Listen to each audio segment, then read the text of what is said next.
እንደ ጦርነት የከበደው የ90 ደቂቃ ፍልሚያ 1-0 በሆነ ውጤት ተጠናቋል። ማንቸስተር ዩናይትድ በኤቨርተን ሜዳ የገጠመውን ፈተና ተወጥቶ ወርቃማ 3 ነጥብ ይዞ ወጥቷል። ነገር ግን ይህ ድል በቀላሉ የመጣ አይደለም። ኤቨርተኖች በጉልበትና በአየር ላይ ኳስ ዩናይትድን ሲያደክሙት ማይክል ካሪክ ከተቀያሪ ወንበር ላይ አንድ አስማት መዘዘ። ይህም ቤንጃሚን ሼሽኮ። ጨዋታውን የለወጠውና የኤቨርተንን ልብ የሰበረው የሼሽኮ አስገራሚ ጎል እንዴት ተገኘች? የዩናይትድ መከላከልስ የኤቨርተንን ማዕበል እንዴት ተቋቋመ? አጫጭርና ግልጽ የታክቲክ ትንታኔዎችን በዚህ ቪዲዮ ይዤላችሁ መጥቻለሁ። አብራችሁን ቆዩ። ወደ ጨዋታው ስንገባ የመጀመሪያው አጋማሽ ለዩናይትድ እጅግ በጣም ከባድ ነበር። ኤቨርተኖች በሜዳቸው የተለመደውን አግሬሲቭና ጉልበት የተቀላቀለበት ጨዋታ መጫወት ጀመሩ። ዩናይትዶች ኳስ መስርተው እንዳይወጡም ከፊት ሆነው ጫና ያደርጉባቸው ነበር። ቁጥራዊ መረጃዎች እንደሚያሳዩት ዩናይትድ በመጀመሪያው አጋማሽ ኳስን መስርቶ መጫወት ተስኖት ነበር። ተጫዋቾች ኳስ ያበላሻሉ። የኤቨርተን ተጫዋቾች ደግሞ ያንን ክፍተት ተጠቅመው ወደ ዩናይትድ ሳጥን ይጎርፋሉ። በተለይ በሁለተኛው አጋማሽ የኤቨርተን ጫና እጅጉን በረታ።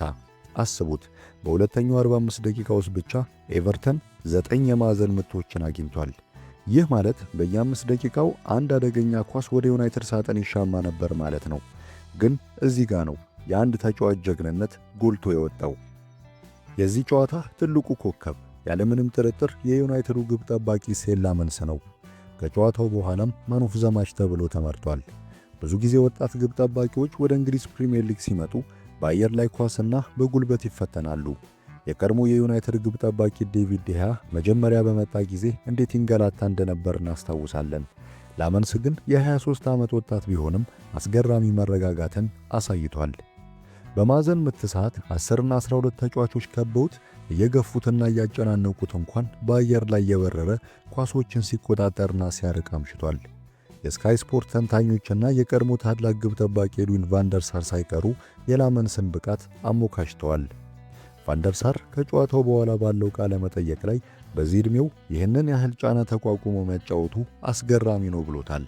ላመንስ ከሃሪ ማጓየርና ከዮሮ ጋር በመሆን የኤቨርተንን ማዕበል አቋቁሟል። ኤቨርተኖች ብዙ ሙከራ ቢያደርጉም የላመንስ እጆችን ግን ማለፍ አልቻሉም። ታዲያ ኤቨርተን ይህን ያህል ካጠቃ ዩናይትድ እንዴት አሸነፈ?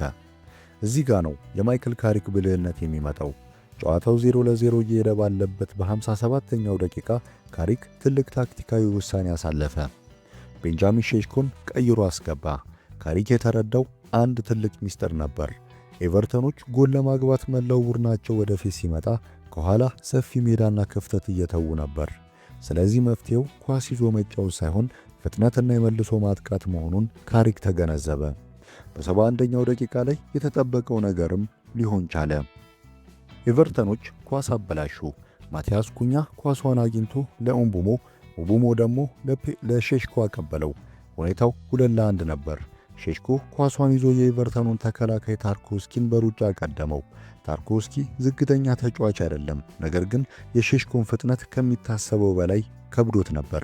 ሼሽኮ ሳጥኗ ውስጥ ገብቶ ምንም ሳይደናገጥ ኳሷን መረብ ላይ ያሳረፋት። ያቺ አንዲት ቅጽበት የኤቨርተንን ደጋፊዎች ዝም አሰኘች። ለዩናይትድ ደግሞ 3 ነጥብ አስገኘች። አሁን እጅግ በጣም ወደሚያስገርመው መረጃ ልውሰዳችሁ። ኦፕታ የተባለው ታዋቂው የስታቲስቲክ ተቋም ከጨዋታው በኋላ ያወጣው የቤንጃሚን ሼሽኮ ሪከርድ ብዙዎችን እያነጋገረ ነው። ቤንጃሚን ሼሽኮ በቀድሞ አሰልጣኝ ሩበን አሞሪም ስር 1040 ደቂቃዎችን ተጫውቶ ያገባው 2 ጎሎችን ብቻ ነበር። በየ520 ደቂቃው ነበር አንድ ጎል የሚያገባው። ነገር ግን አሰልጣኝ ማይክል ካሪክ ከመጣ በኋላ ሼሽኮ የተጫወተው ለ273 ደቂቃዎች ብቻ ነበር። በእነዚህ ጥቂት ደቂቃዎች ውስጥ ግን 6 ጎሎችን አግብቷል። ይህ ማለት ምን ማለት ነው? ሼሽኮ አሁን ባለው አቋም በየ45.5 ደቂቃው አንድ ጎል ያገባል።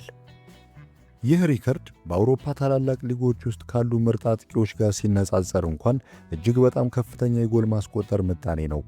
ካሪክ ይህን ተጫዋች አብዛኛውን ጊዜ በሁለተኛው አጋማሽ ተቀይሮ እንዲገባ እያደረገው ነው። የተጋጣሚ ተከላካዮች ሲደክሙ የሼሽኮን ጉልበትና ፍጥነት ይጠቀምበታል። ይህ የታክቲክ ውሳኔ 100% ውጤታማ እየሆነ መጥቷል። ይህ ድል በማንቸስተር ዩናይትድ የውድድር ዘመን ጉዞ ላይ ትልቅ ትርጉም አለው። ማይክል ካሪክ ቡድኑን ከተረከበ በኋላ እስካሁን ባደረጋቸው 6 የፕሪሚየር ሊግ ጨዋታዎች 5 አሸንፎ 1 አቻ ወጥቷል። ምንም ሽንፈት የለበትም። በዚህ ውጤት ምክንያት ዩናይትድ አሁን በሊጉ የደረጃ ሰንጠረዥ 48 ነጥብ በመያዝ ወደ አራተኛ ደረጃ ከፍ ብሏል። አንደኛ አርሰናል፣ ሁለተኛ ሲቲ፣ ሶስተኛ አስቶን ቪላ ሲሆኑ ዩናይትድ በሶስተኛው አስቶን ቪላ ያለውን የነጥብ ልዩነት 3 ብቻ አድርጓል። ቼልሲና ሊቨርፑልን ከበታቸው አድርጓል። በቀጣይ እሁድ ደግሞ ዩናይትድ ክሪስታል ፓላስን በኦልድ ትራፎርድ ያስተናግዳል። ኤቨርተንም በበኩሉ ስንመለከት ጥሩ ተጫውተዋል፣ በጉልበት ተፈታትነዋል። ነገር ግን ከሜዳቸው ውጭ የተሻለ ሲጫወቱ በሜዳቸው ማሸነፍ ግን ከብዷቸዋል። በአሁኑ ሰዓት በ37 ነጥብ 9ኛ ደረጃ ላይ ይገኛሉ። ዩናይትዶች ግን ትናንትና ቆንጆ እግር ኳስ ባይጫወቱም የኤቨርተንን የጉልበት ጫና ተቋቁመው ያገኙትን አንድ ወርቃማ የካውንተር አታክ ዕድል ወደ ጎል ቀይረውታል። ትልቅ ቡድን ማለት ይሄ ነው። መጥፎ በተጫወተበት ቀን እንኳን 3 ነጥብ ይዞ መውጣት መቻል። ይህንን መረጃ ከወደዳችሁት ቪዲዮን አሁኑኑ ላይክ ማድረግ አትዘንጉ።